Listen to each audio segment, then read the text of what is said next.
Social মিডিয়াতে আমরা এখন ঢুকলেই দেখি মোস্ট অফ দ্য পোস্ট মানে এআই দিয়ে করা, এআই দিয়ে ফটো করছে, ভিডিও করছে, ইভেন অনেকে দেখি যারা কবিতা লিখছে কিংবা ছবি তৈরি করছে সেগুলো হচ্ছে এআই দিয়ে।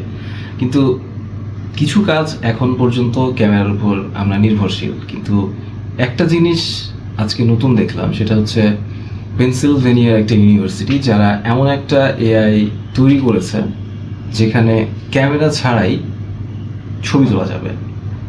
তাও আবার কেমনে সম্ভব সেটা হচ্ছে যে যদি দেয়ালের ওপারেও কেউ থাকে, যেমন আমার কাছে একটা ফোন আছে, এইখান থেকে আমার দেয়ালের ওপারে কি আছে আমি এটা দেখতে পারবো না, এটা সম্ভব না, কোনো ক্যামেরাতে এটা করতে পারবে না যদি একটা মানে অবস্ট্রাগল থাকে সেখানে।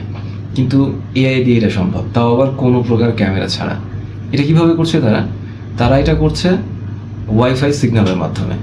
তাদের যে রিপোর্টটা সেখানে বলছে যে ডেন্স এআই নামে একটা এআই টেকনোলজি এই সিগন্যাল ব্যবহার করে মানুষের শরীরের প্রতিটি পিক্সেল ম্যাপ করে, 3D মডেল তৈরি করে, মানে কে কোথায় আছে, কিভাবে হাঁটছে বা নড়াচড়া করছে সব বোঝা যায়।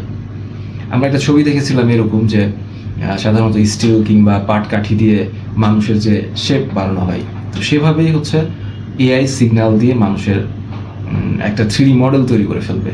আমার রাউটারের সিগন্যাল যত দূর পর্যন্ত যাবে এই এআই মডেলটা তার ছবি হচ্ছে এইভাবে জেনারেট করে ফেলবে। এখন এটার কয়েকটা ভালো দিক আছে আর খারাপ দিকও আছে। এটা কি ধরনের ভালো দিক থাকতে পারে, যে ধরেন আপনার বাসায় বয়স্ক কেউ আছে কিংবা এটা একটা সিসিটিভির মতোও কাজ করছে, আপনি আননোন কেউ যদি আপনার আশেপাশে ঘোরাঘুরি করে তাকে আপনি দেখতে পাচ্ছেন। আবার খারাপ দিক এটা হচ্ছে যদি আপনি ভিকটিম হয়ে যান, যে আপনি এমন একটা জায়গায় যাচ্ছেন যেখানে এইরকম একটা এআই ডেন্স এআই কাজ করছে, সেই ক্ষেত্রে দেখা যাচ্ছে আপনি না চাইলেও আপনার ছবি উঠে যাচ্ছে। তাই সাবধান থাকতে হবে।